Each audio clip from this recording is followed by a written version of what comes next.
हरे कृष्णा। प्यारे भक्तों, आज आप सभी श्रवण करें कार्तिक मास महात्म कथा अध्याय 12। उससे पहले श्रवण करते हैं माँ तुलसी की पावन कथा। आप सभी भक्तों पर लक्ष्मी नारायण भगवान जी की कृपा सदा सर्वदा बनी रहे, इसी मंगल कामना के साथ आज की कथा को शुरू करते हैं। राधा रानी और तुलसी कथा। एक बार राधा जी सखी से बोली, सखी, तुम श्री कृष्ण की प्रसन्नता के लिए किसी देवता की ऐसी पूजा बताओ जो परम सौभाग्यवर्धक हो। तब समस्त सखियों में श्रेष्ठ चंद्रनना ने अपने हृदय में एक क्षण तक कुछ विचार किया, फिर बोली, राधे, परम सौभाग्यदायक और श्री कृष्ण की भी प्राप्ति के लिए वरदायक व्रत तुलसी की सेवा, तुम्हें तुलसी का ही नियम लेना चाहिए, क्योंकि तुलसी का यदि स्पर्श अथवा ध्यान नाम संकीर्तन आरोपण सिंचन किया जाए तो महान पुण्यप्रद होता है। हे राधे, जो प्रतिदिन तुलसी की भक्ति करते हैं वे कोटि सहस्त्र युगों तक अपने उस सुकृत्य का उत्तम फल भोगते हैं। मनुष्य की लगाई हुई तुलसी जब तक शाखा पर शाखा, बीज, पुष्प और सुंदर दलों के साथ पृथ्वी पर बढ़ती रहती है, तब तक उनके वंश में जो जो जन्म लेता है वे सभी हो हजार कल्पों तक श्री हरि के धाम में निवास करते हैं। जो तुलसी मंजरी सिर पर रखकर प्राण त्याग करता है वह सैकड़ों पापों से युक्त क्यों न हो, यमराज उनकी ओर देख भी नहीं सकते। इस प्रकार चंद्रनन्ना की कही बात सुनकर रासेश्वरी श्री राधा ने साक्षात श्री हरि को संतुष्ट करने वाले तुलसी सेवन का व्रत आरंभ किया और केतकी वन में 100 हाथ गोलाकार भूमि पर बहुत ऊंचा और अत्यंत मनोहर श्री तुलसी का मंदिर बनवाया, जिसकी दीवार सोने से जड़ी थी और किनारे किनारे पद्म राग मणि लगी थी। वह सुंदर सुंदर पन्ने हीरे और मोतियों के परकोटे से अत्यंत सुशोभित था। उसके चारों ओर परिक्रमा के लिए गली बनाई गई थी, जिसकी भूमि चिंतामणि से मंडित थी। ऐसे सुंदर मंदिर के मध्य भाग में हरे पल्लवों से सुशोभित तुलसी की स्थापना करके श्री राधा ने अभिजित मुहूर्त में उनकी सेवा प्रारंभ की। श्री राधा जी ने आश्विन शुक्ला पूर्णिमा से लेकर चैत्र पूर्णिमा तक तुलसी का सेवन व्रत का अनुष्ठान किया। व्रत आरंभ करके उन्होंने प्रति मास पृथक पृथक रस से तुलसी को सींचा। कार्तिक में दूध से, मार्गशीर्ष में ईख के रस से, पौष में दक्षरा रस से, माघ में 12 मासी आम के रस से, फाल्गुन मास में अनेक वस्तुओं से मिश्रित मिश्री के रस से और चैत्र मास में पंचामृत से उनका सेचन किया और वैशाख कृष्ण प्रतिपदा के दिन उद्यापन का उत्सव किया। उन्होंने 2 लाख ब्राह्मणों को 56 भोगों से तृप्त करके वस्त्र और आभूषणों के साथ दक्षिणा दी। मोटे मोटे दिव्य मोतियों का 1 लाख भार और स्वर्ण का 1 कोटि भार श्री गंगाचार्य को दिया। उस समय आकाश से देवता तुलसी मंदिर पर फूलों की वर्षा करने लगे। उसी समय स्वर्ण सिंहासन पर विराजमान हरिप्रिया तुलसी देवी प्रकट हुई। उनके 4 भुजाएं थी, कमल दल के समान विशाल नेत्र थे, 16 वर्ष की सी अवस्था और श्याम कांति थी। मस्तक पर हेममय किरीट प्रकाशित था और कानों में कंचनमय कुंडल झलमला रहे थे।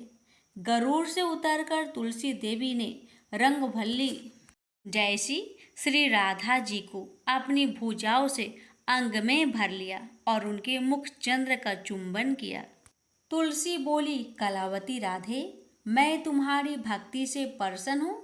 यह इंद्रिया, मन, बुद्धि और चित्त द्वारा जो जो मनोरथ तुमने किया है वह सब तुम्हारे सम्मुख सफल हो।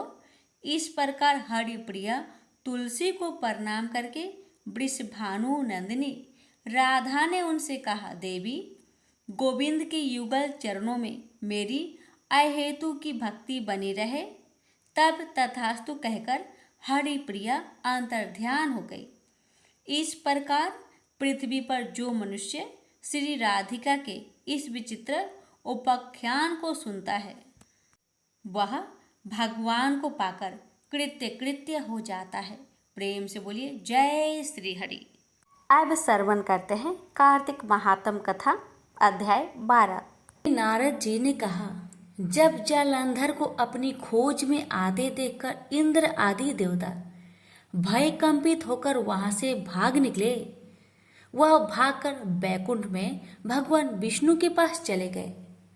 फिर सब देवताओं ने अपनी रक्षा के लिए उनकी स्तुति की।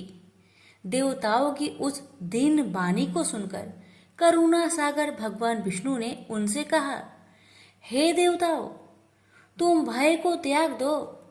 युद्ध में मैं शीघ्र ही उस जलंधर को देखूंगा। ऐसा कहने के साथ ही भगवान गरुड़ पर जा बैठे। तब देवताओं सहित उन्हें युद्ध क्षेत्र की ओर प्रयाण करते देख समुद्र तनाया, लक्ष्मी के नेत्रों में जल भर आया और उन्होंने कहा, हे नाथ, यदि मैं सर्वदा आपकी प्रिय हूँ और भक्त हूँ तो मेरा भाई आप द्वारा युद्ध में कैसे मारा जाना चाहिए। इस पर भगवान विष्णु ने कहा, यदि तुम्हारी ऐसी ही प्रीति है तो मैं उसे अपने हाथ से नहीं मारूंगा, परंतु युद्ध में तो मैं जाऊंगा ही, क्योंकि देवताओं ने मेरी बड़ी स्तुति की है। ऐसा कहकर शंख चक्र गदा पद्मधारी भगवान विष्णु गरुड़ पर चढ़े हुए शीघ्र ही युद्ध के उस स्थान पर जा पहुंचे जहां पर जलंधर विद्यमान था। विष्णु के तेज से कंपित देवता सिंहनाद करने लगे। फिर तो अरुण के अनुज गरुड़ के पंखों की प्रबल वायु से पीड़ित हो दैत्य इस प्रकार घूमने लगे जैसे आंधी से बादल आकाश में घूमते हैं। तब अपने वीर दैत्यों को पीड़ित होते देखकर जलंधर ने क्रोध होकर भगवान विष्णु को कठोर वचन कहकर उन पर पूरी ताकत से आक्रमण कर दिया। प्रेम से बोलिए लक्ष्मी नारायण की जय। यहीं पर कार्तिक मास कथा अध्याय 12 समाप्त हुआ। अब सुनेंगे 13वां अध्याय। दैत्यों के तीक्ष्ण प्रहारों से व्याकुल देवता इधर उधर भागने लगे। अब इंद्र आदि को इस प्रकार भयभीत देखकर गरुड़ पर चढ़े भगवान विष्णु युद्ध में आगे बढ़े। उन्होंने अपना सारंग नामक धनुष उठाकर बड़े जोर से टंकार किया। इससे त्रिलोक गूंज उठा। पल मात्र में ही भगवान विष्णु ने हजारों दैत्यों के सिर काट गिराए। यह देखकर जलंधर के क्रोध की सीमा न रही। फिर तो भगवान विष्णु और जलंधर में महान संग्राम हुआ। बाणों से आकाश भर गया। लोग आश्चर्य करने लगे। भगवान विष्णु ने अपने बाणों के वेग से उस दैत्य की ध्वजा, रथ और धनुष बाण काट डाले तथा एक बाण से उसकी छाती पर प्रहार किया। इससे व्यथित हो उसने अपनी प्रचंड गदा उठाकर गरुड़ के मस्तक पर दे मारी। गरुड़ पृथ्वी पर गिर पड़ा। साथ ही क्रोध से उस दैत्य ने अपने होठ काटे और भगवान विष्णु की छाती में भी तीक्ष्ण बाण मारा। इसके उत्तर में भी भगवान विष्णु ने उसकी गदा काट दी और अपने सारंग धनुष पर बाण चढ़ाकर उसको बेधना आरंभ किया। जलंधर भी उन पर अपने पैने बाण बरसाने लगा। उस समय जलंधर ने भगवान को कई पैने बाण मारकर उनके दिव्य धनुष को काट दिया। धनुष कट जाने पर भगवान ने गदा ग्रहण कर ली और शीघ्र ही जलंधर को खींचकर मारी, परंतु उस अनगिनत अमोघ गदा की मार से भी वह चल्यमान न हुआ और मदोन्मत्त हाथी की समान उसे यानी गदा की मार को फूल की माला ही जाना। साथ ही उस युद्ध दुर्गम ने अत्यंत ही क्रोधित होकर अग्निमुख त्रिशूल उठाकर भगवान विष्णु पर छोड़ दिया। भगवान ने शिवजी के चरणों को स्मरण कर नंदक नामक त्रिशूल से उसके त्रिशूल को छेद दिया। जलंधर ने झटपट भगवान की छाती में एक मुष्टिक मारा।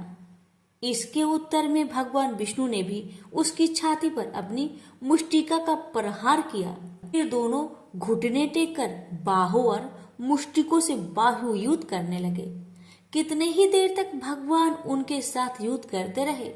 जब वे कुछ श्रमित हो गए तब सर्वश्रेष्ठ मायावी से भगवान ने उस दैत्य से मेघबानी में बोले, हे रण दुर्गम दैत्य श्रेष्ठ, तो धन्य है तो इस महायुद्ध में बड़े बड़े आयुधों से भी भयभीत न हुआ। इस युद्ध से मैं बड़ा प्रसन्न हूँ।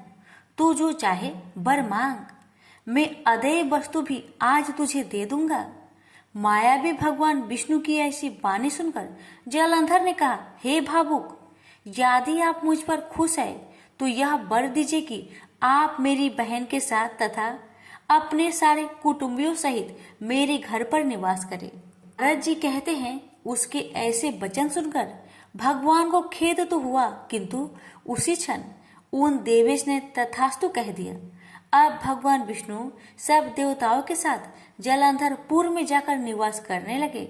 जलंधर अपनी बहन लक्ष्मी और देवताओं सहित भगवान को वहां पाकर बड़ा प्रसन्न हुआ। फिर तो देवताओं के पास जो रत्न आदि थे उनके स्थानों पर दैत्य को स्थापित करके जलंधर पृथ्वी पर आ गया। निशुंभ को पाताल में स्थापित कर दिया और देव दानव यक्ष गंधर्व सर्प राक्षस मनुष्य आदि सबको अपना वशवर्ती बनाकर त्रिभुवन पर शासन करने लगा। उसने धर्मानुसार सुपुत्रों के समान प्रजा का पालन किया।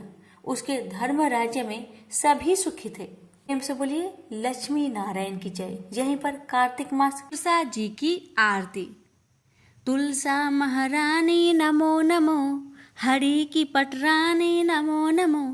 कौन से महीने में बोई रानी तुलसा, कौन से महीने में होई हरियाली नमो नमो। आषाढ़ मास में बोई रानी तुलसा, सावन मास होई हरियाली नमो नमो। कौन से महीने में हुई तेरी पूजा, कौन से महीने में हुई पटरानी नमो नमो। कार्तिक महीने में हुई तेरी पूजा, मगशिर मास हुई पटरानी नमो नमो। केते जप तप किया रानी तुलसा, जो सालग्राम हुई पटरानी नमो नमो। 12 बरस जी कार्तिक नहाई, सालग्राम हुई पटरानी नमो नमो। 56 भोग 36 मेवा तो बिना, तुलसा हर एक ना मानी नमो नमो। सावड़ी सखी मैया तेरो जस गावे तो, सबको ज्ञान सिखावे महारानी नमो नमो। जो तुलसा को सवेरे गावे तो श्री कृष्ण जी के दर्शन पावे नमो नमो। जो तुलसा को दोपहर में गावे तो खीर खांड के भोजन पावे नमो नमो। जो तुलसा सही सांझ को गावे तो श्री कृष्ण जी की आरती उतारे नमो नमो। जो तुलसा आधी रात को गावे तो यम के दूत निकट नहीं आवे, पास नहीं आवे नमो नमो। काहे का दीपक काहे की बाती, तो काहे का घी रत बले दिन राती नमो नमो। माटी का दीपक नरम रुई बाती, तो गाये का घी रत बले दिन राती नमो नमो। धूप दीप नवद आरती, फूलों की बरसा बरसा भी नमो नमो। क्वारी गावे घर वर पावे तो तरुणी पुत्र खिलावे महारानी नमो नमो। बुढ़िया गावे गंगा जमुना नहावे तो स्वर्ग पान की जावे महारानी नमो नमो। हम तुम गावे सदा सुख पावे तो तुलसा के लाड लड़ावे महारानी नमो नमो। तुलसा महारानी नमो नमो।